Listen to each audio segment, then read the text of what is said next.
Good morning, everybody. I am in central Minsk. It's 4th of July, 2023, and this is kind of a touristy area. It's somewhat off of the metro stop Kupaliska, as they say, and it's actually in between Kupaliska and Nyamiga. And Nyamiga is also a very nice metro stop. These are places that are very popular, and there's a lot of businesses and a lot of things to see, a lot of sites and tourism. Here's some old building here. It says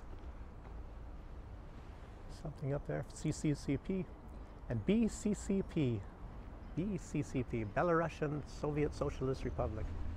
So yeah, these are, looks like tables over there. I'm too early in the morning before anybody's actually going to be sitting out. Matter of fact, I think they normally have tables out here in this area for people to sit at, but it's too early in the morning.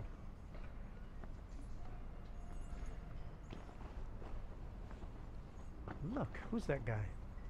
Yes, I do have legs. I kind of think there's evidence that Alex Cristoforo has legs too, because I think I saw that in some kind of reflection once, and I'm wondering, I don't even know if Alexander Makuris has a waist yet, because we haven't even seen him from below the belly. So, Emil Kostman, he showed us that he does have legs when he was in Romania. Jackson Hinkle? I don't know. I've never seen him walk. I've seen him behind a podium. So, anyway, just getting funny here before I get into the news. You know, I was hoping, what are the places to sit down here? I was going to have a beer. There's some cafes around here. I thought there was actually more. Well, there are more, but nobody's sitting out. It's too early in the morning, see? A little place here. This place here. Oh, they got music. Just have to hope YouTube didn't hear that. You know how they hate music. Actually, it's just some background type music. Sounds like somebody playing a saxophone or something. Places to sit over there.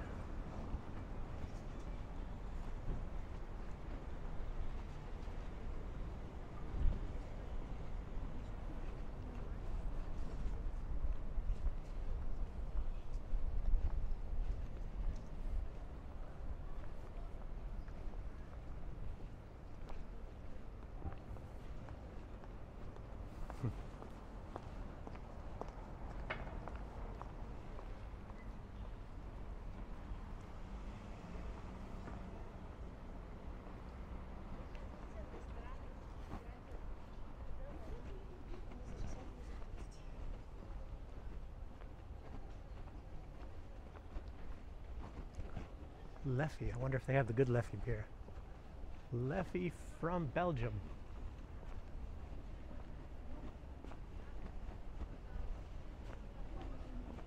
Well, I do have news. I'm just walking around first. Looks like this one has Litskaya. It's probably Litskaya Premium. There's nobody sitting. Like I say, it's too early in the morning. So.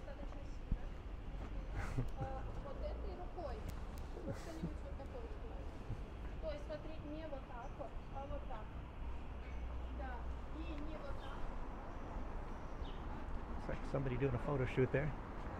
So maybe I'll sit here. I don't know, is this place open yet? Maybe it's too early.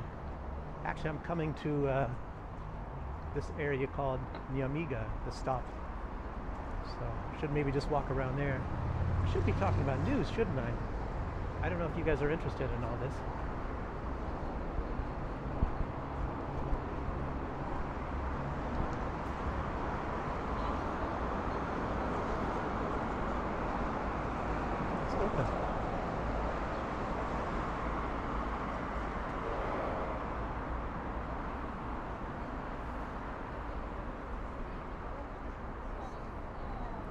Looks like they're open. Maybe I can sit in some place where there's less traffic noise.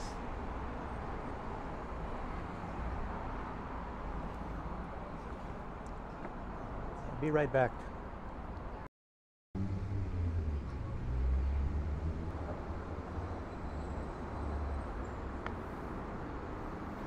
I know what you're thinking. Did he fire 6 shots or only 5? Well, to be honest with you, in all the excitement, I kind of lost track myself. But seeing this is a .44 Magnum, the most powerful handgun in the world, it can blow your head clean off. And you have to ask yourself, do you feel lucky? Well, do you, punk? I had to do that. Somebody asked me to do a Clint Eastwood sort of thing, so I saw it a little bit earlier today, and I saw that on the internet, and I thought I'd throw a little bit of a Clint Eastwood sort of a thing there. Go ahead, make my day. Go ahead, make my day. Maybe I just have to talk normal. Sometimes my voice is a little bit dry like this. I haven't even tasted this yet. This is something new. This is Lidskaya Premium Dark. That's what they say.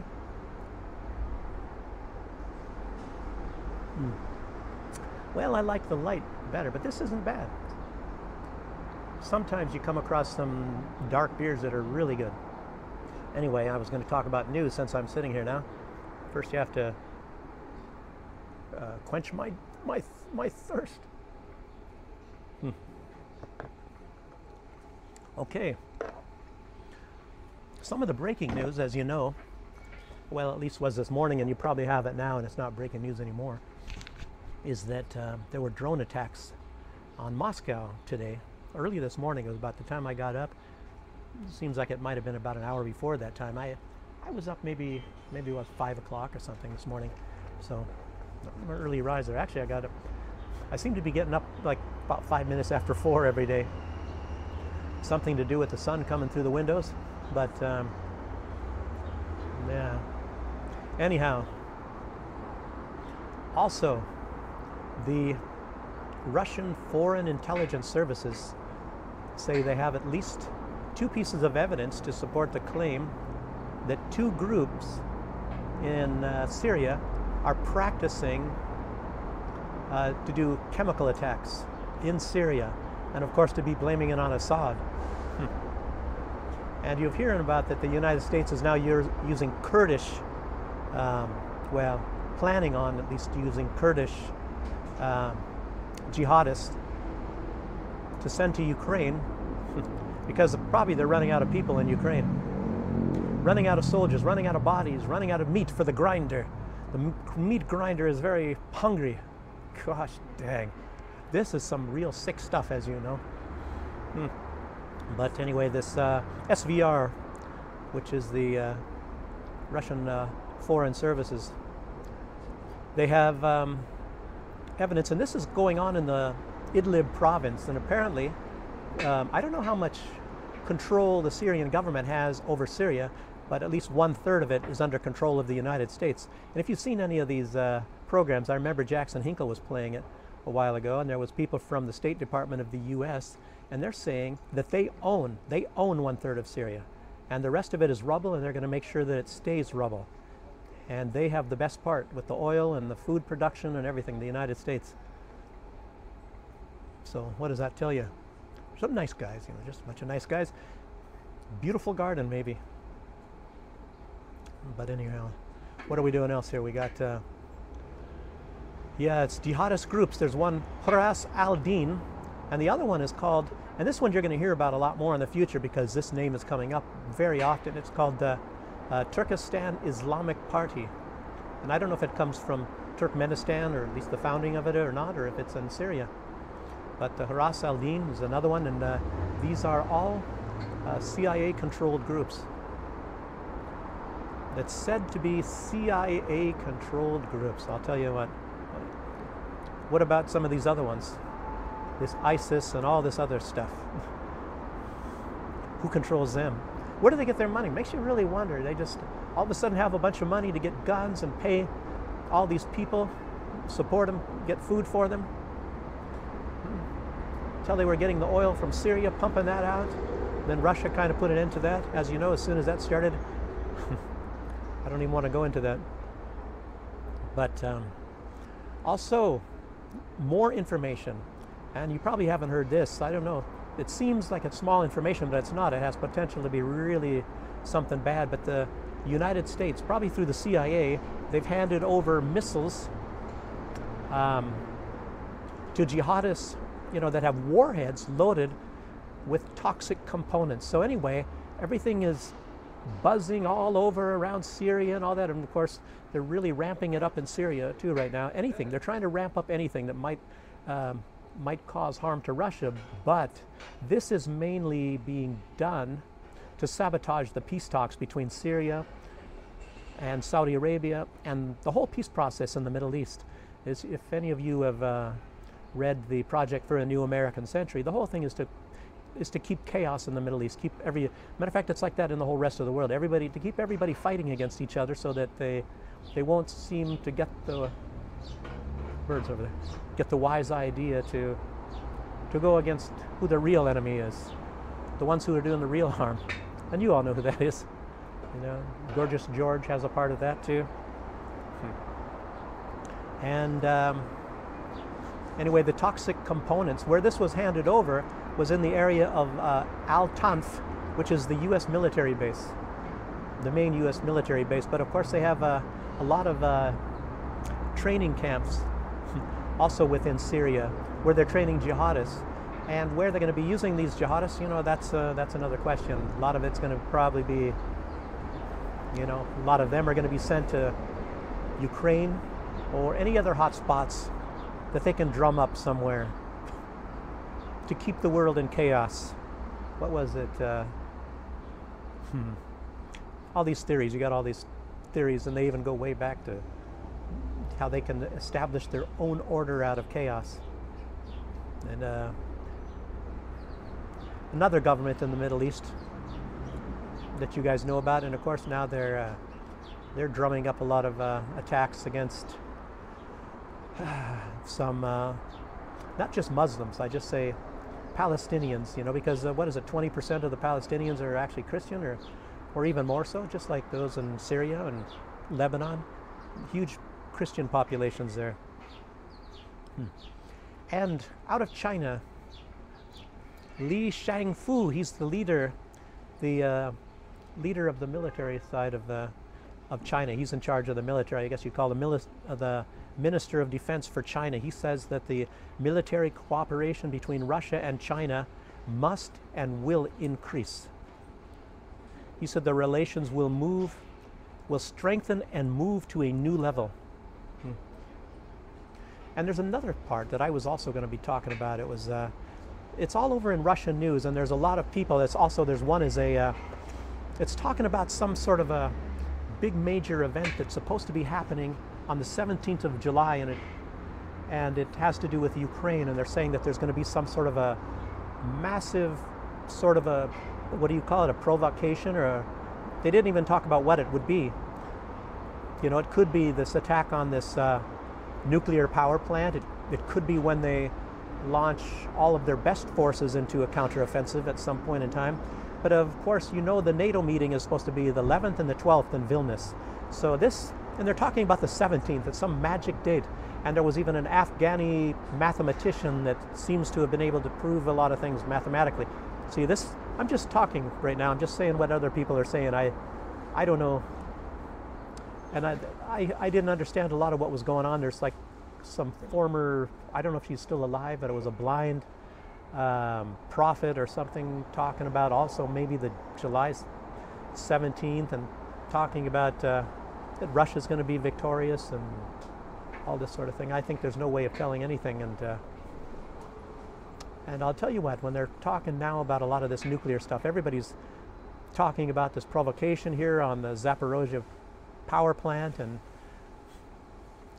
in Ukrainian TV and everything. People are getting scared over there because they're training everybody to what to do when nuclear fallout starts to come there after this attack on this power plant. And of course, in the West, Ukraine is trying to say Russia's going to do it. Russia's going to do it, and there's no evidence that Russia is going to do it. And Zelensky says he's got secret information and undeniable proof that Russia has explosives there. And of course, they have the IAEA there, and they said they didn't see any trucks with explosives, and they saw no evidence whatsoever. They try to be as polite as possible because, as you know, you can't upset the West and you all have to be on the old Zelensky side, so you have to go with whatever Zelensky says. So, because he's the guy. And yeah, and there was a meeting. It was between Zelensky and Burns, William Burns, the head of the CIA.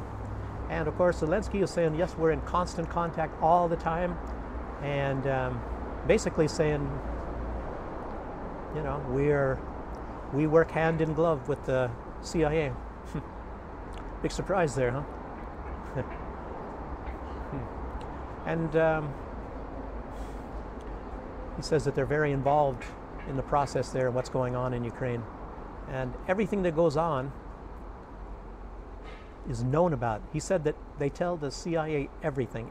Every major move they make, it's done in coordination with the CIA. Maybe about blowing up bridges and pipelines full of ammonia and blowing up dams. I don't know. And it seems like if the Biden administration says, oh, this is all a surprise, we didn't know anything about this. You know, Zelensky said otherwise. He just said otherwise. The CIA knows everything about this. So it's also affirmed that these two nations, they're talking about the Crimea. And as I've been saying all along, even long before this, and you don't even hear this for some reason, and I keep mentioning this. Why don't we hear Scott Ritter and Douglas McGregor talk about this? Because they're certainly more privy than I am. You know, sure, I remember when in the capacity I worked at in the military, and I was just a corporal, and I just heard a lot of talk. And then I talk, of course, with officers, with only one general, and he had nothing to do with that. He was just a brigadier general in charge of, and I don't even want to say because I don't know where, if he's still in the military. He was kind of young back then, and he would tell me things, and lots of other privy people, but I was not into a lot of this geopolitics and things like that back in those days. So it only hit me after 9/11, and I started piecing things together and say, well, I remember this and I remember that. And then you hear about, like, I remember Colin Powell, worked with Colin Powell. I didn't work with him, but I worked for Colin Powell, on quite a few occasions. And I was wondering, this guy's a lieutenant general in charge of 5th Corps in the Abrams building and the Abrams complex in Frankfurt. And I was wondering, why is he given so much notoriety with my boss and my bosses, and he's really, really up there. And then we have 4-star generals that didn't get as much attention, so to speak. But anyhow, again, go back to the Crimea. And Schultz, as you know, is saying that the Crimea has always belonged to Ukraine. So how did all those Russians get there? That's just one thing. But anyway, what I was talking about, with Burns and Zelensky, it was very, very obvious that a lot of this was about the Crimea. And Zelensky, of course, reiterated that, said, this conflict will not end until the Crimea again belongs to the Ukraine. And as I'm always saying, and I tell you what, and you can put 2 and 2 together, even though I don't have a smoking gun that tells me this, but I'll tell you what, the payment for the United States for all of this assistance is not only this huge debt that Ukraine has to pay back, and of course, as you know, Blackwater practically owns most all of Ukraine, at least maybe even the eastern part. Maybe they put that in mortgage, even though they don't have it. They don't have control of that. So anyway, that's a lot of BlackRock. But I'll tell you what, the Crimea, that's what the United States wants, and they've wanted this all the time. I explained that in the last video, and I've heard that. I heard that in Soviet area studies. I heard that in the military. And like I said, I'm so shocked. Maybe it's because I'm a product of the 1980s, and that was the big thing in those days, was mostly just to kick Russia out of the Crimea, because Russia's always been there. So, and now of course it's the ownership for the United States to have ownership of the Crimea. Of course, that came about after the fall of the Soviet Union in 1991, and I'm a product of the 1980s. It was before that time. So obviously, the new plan since I've been out of the military is the ownership of Crimea, just like maybe the U.S. feels they have ownership of the best part of Syria right now. Well, I don't know. Is that about all I have to say right now? I think it is. Anyway, thanks for joining me. Might be a short video, hopefully, and I hope it's informative. And I hope you like the tourist area, one of the tourist areas here in Minsk. And I got here early. Matter of fact, they had to hook up the tap for me for my beer, and it's getting warm. It's your fault. So, in any case, if the algorithms brought you here, press that subscribe button, and I'll try to keep talking more here about this sort of thing and show you more of Belarus in general. Hope to get around a little bit more. And somebody that speaks English apparently gives me a big smile. Okay, and again, thanks for joining me, and I'll see you on the next one. Bye-bye. Thought you'd seen the last of me today, huh? Well, you haven't.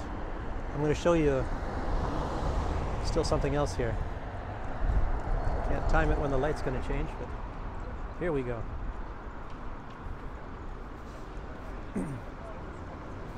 This is the most photographed KFC in the world. Right up here.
Well, maybe now that's the end of the video. Just had to show this to you. Maybe I can, I don't know, I can't give you a better perspective on how big it is. So, well, that's it then for today. Well, not today, at least for right now. Maybe I'll add something else a little bit later. Seems to be such a nice day. I might go somewhere else and do some filming for all of you out there to show you Minsk. Bye for now.